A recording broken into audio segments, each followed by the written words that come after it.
Reese Witherspoon, one of Hollywood's most beloved and recognizable actresses, has long been a figure of warmth, approachability, and genuine charm.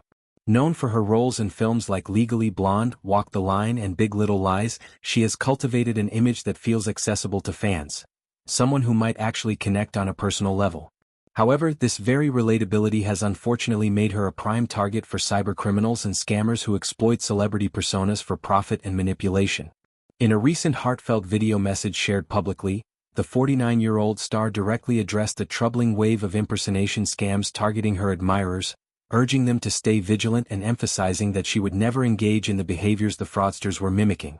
In the statement, Witherspoon expressed deep frustration and sadness over the situation that had unfolded over the previous day. She described how multiple fake accounts on platforms like TikTok and Instagram were reaching out to fans through direct messages. These imposters would start by building what appeared to be a friendly, personal rapport, chatting casually, sharing seemingly intimate details, and gradually steering conversations toward requests for sensitive information, money, or even arranging in-person meetings. The actress made it crystal clear. These interactions were not coming from her. "I want you to know this is not me," she stated firmly. "And it's so upsetting that people would use my name to manipulate people, but I want you to know that I would never, ever manipulate you." She went further, assuring fans that she would never solicit funds, ask for private details like addresses or financial information, or propose any kind of real-life encounter. Her tone was one of protective concern, almost maternal, as she tried to shield her supporters from emotional and financial harm. The timing of Witherspoon's warning added an intriguing layer to why so many fans might have been susceptible.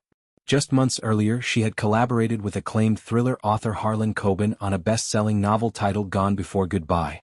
The book, a gripping page-turner blending suspense with emotional depth, marked an exciting new venture for Witherspoon, who has increasingly positioned herself as a producer and literary advocate through her Hello Sunshine company. The release generated significant buzz, and promotional events were organized in various cities to celebrate the partnership. One such event in St. Louis featured a paid meet-and-greet opportunity, where fans could pay a substantial fee, around $450, for a chance to meet both Witherspoon and Coben, take photos, and experience a brief interaction. Unfortunately, feedback from some attendees highlighted frustrations that inadvertently mirrored the tactics scammers might use to build false hope. One fan shared a detailed account of their experience, explaining that they had attended primarily because of their admiration for Witherspoon, even though they weren't avid readers. They described disappointment over logistical issues. The promised photo wasn't delivered immediately and lacked any clear timeline for when it might arrive via email. More strikingly, the setup for pictures positioned Witherspoon on one side of Coben, with fans on the other, meaning the actress was somewhat distanced. While the photo technically included both celebrities, the fan felt it didn't deliver the close, personal moment advertised.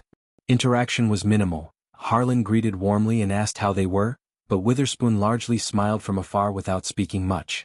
For the high cost, expectations had been higher, leaving the attendee feeling like the focus had shifted unexpectedly to the author rather than the star they idolized.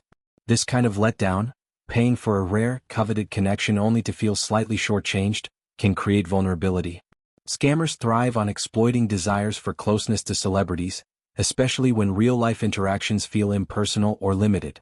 Fans who had gone through such events might have been primed to believe that a direct message from Reese, offering a private meetup or special opportunity, was legitimate, perhaps as a way to make up for past disappointments or to offer something more exclusive.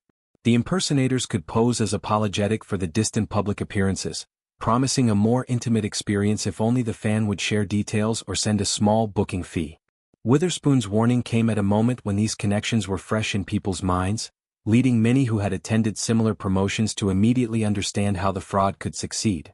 They realized that the scammers were capitalizing on the very longing for genuine celebrity interaction that the book tour had amplified. The broader implications of such scams extend far beyond one star.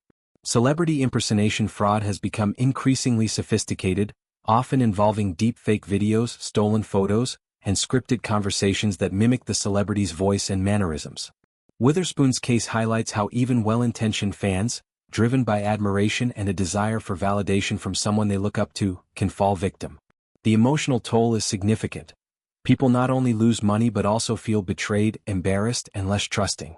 In response, stars like Witherspoon are taking proactive steps to educate their communities, reinforcing boundaries that protect both fans and themselves.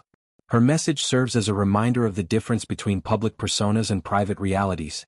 Celebrities may engage through official channels, but personal outreach for money or meetings is almost always a red flag.